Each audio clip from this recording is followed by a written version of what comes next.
From spies and lies that rocked the paddock, And also in the last couple of weeks we had the news that the Italian police are investigating the senior race engineer of Ferrari, Nigel Stepney. to a $7 million fine that nearly derailed a championship. In the last few minutes, the FIA have released a statement explaining that Red Bull have taken an accepted breach agreement. These are the biggest scandals that almost ruined Formula One, and as a bonus, one driver nearly derailed the career of a two-time champion. Let's kick it off with the most famous and historically significant scandal in the history of Formula One. Back in 2007, Lewis Hamilton was a kid with a dream, and Fernando Alonso had just won 2 consecutive world titles. And the iPhone was just released. But in the world of Formula One, things were a mess. Ferrari and McLaren were locked in a close title fight when the unthinkable happened. For their part in the alleged Formula One spying scandal. They've had all of their points in the Constructors' Championship docked and been fined more than £50 million. McLaren found themselves in hot water, accused of espionage, with special documents related to the development of the Ferrari Formula One car found in their possession. But it gets even worse. An internal investigation launched by Ferrari later revealed that the head of performance development, Nigel Stepney, was the one who leaked the confidential documents to McLaren. It didn't take long for the matter to end up in court, with McLaren definitely pulling on the shortest string. The team led by Lewis Hamilton and Fernando Alonso was stripped of all points in the constructors' fight, just a minor punishment. Then they got slapped with $100 million in fines, but here's where it gets crazy. Despite all these punishments, Lewis Hamilton still won his maiden Formula One championship the following year. Perhaps the leaked data was worth it in the end. Fortunately, the cost cap wasn't in effect yet, or this fine might have screwed the team like it almost did with Red Bull.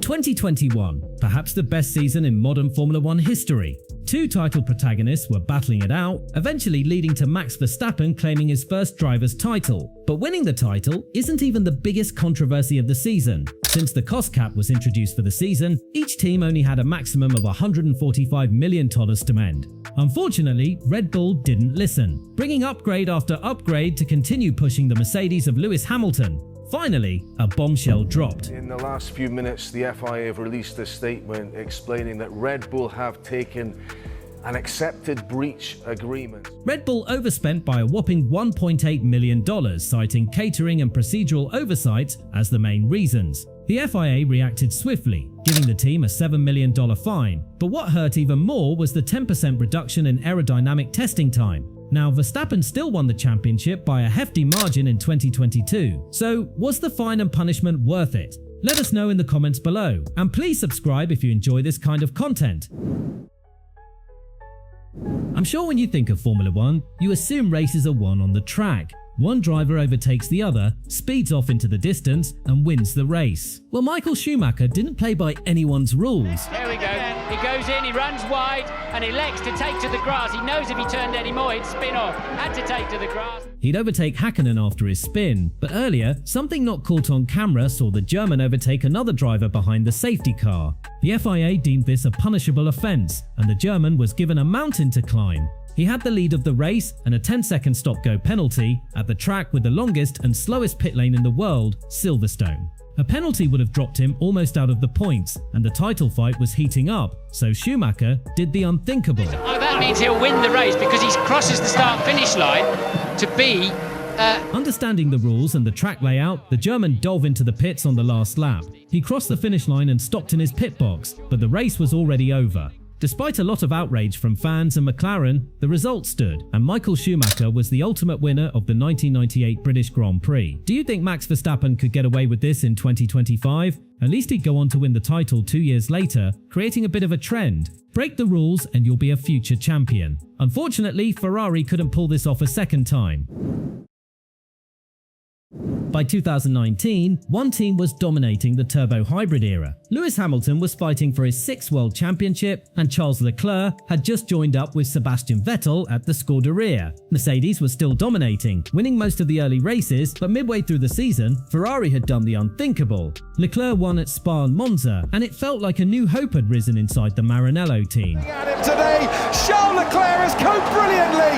He won in Spa. He wins in Monza. Charles Leclerc is the winner of the 2019 Italian Grand Prix. But it raised suspicion around the paddock, as the Ferrari was simply unbeatable in a straight line. Other teams began expecting foul play and an investigation was launched. What they found was absolutely horrifying. The Ferrari had tampered with the fuel flow and oil settings, allowing more fuel to enter the engine than was legal and giving the prancing horse a massive power advantage on the straights. Ironically, Spa and Monza are power-dependent tracks, so a punishment was deemed necessary, but none of the full details have ever been released to the public. What I can say is that the Scuderia was forced to use less than the maximum 100 kilograms of fuel allotted per car. The exact number or percentage has not been revealed, but at least it explains why Ferrari had such a bad season in 2020. So what could possibly be the worst scandal in modern Formula 1? Asking a driver to purposely risk their life and crash the car sounds absolutely ridiculous. It not only costs millions of dollars in car repairs, but also risks the possibility of a driver being seriously injured. After the earlier McLaren scandal in 2007, Alonso moved back to Renault, this time partnered with Nelson Piquet Jr. The Spaniard wasn't fully involved in the title fight waged between Lewis Hamilton and Ferrari, but he was close enough for the French outfit to do the unthinkable. Renault chose to pit Alonso early while a safety car was in force, but it dropped the Spaniard down the order. Then Nelson Piquet Jr. crashed. Piquet crashed heavily and brought out the safety car, bringing out the safety car for a second time. But now, when everyone stopped, Alonso jumped up the order. He eventually won the race. But this isn't where the story ends. Piquet, following his subsequent release by Renault in 2009, would go public, telling the whole world that the crash at Singapore was actually orchestrated by former team boss and manager Flavio Briatore. Despite Briatore and race engineer Pat Simons receiving a 5-year ban from the sport, a court later overturned the decision, citing irregularities. Now, Felipe Massa, who finished 13th and narrowly lost out on the title, is still in court trying to overturn the decision of the championship. Crashes like these are scary, but at least every driver survived. Some drivers narrowly escaped with their lives, as Mark Webber did at the 2010 European Grand Prix. So have a look at this video.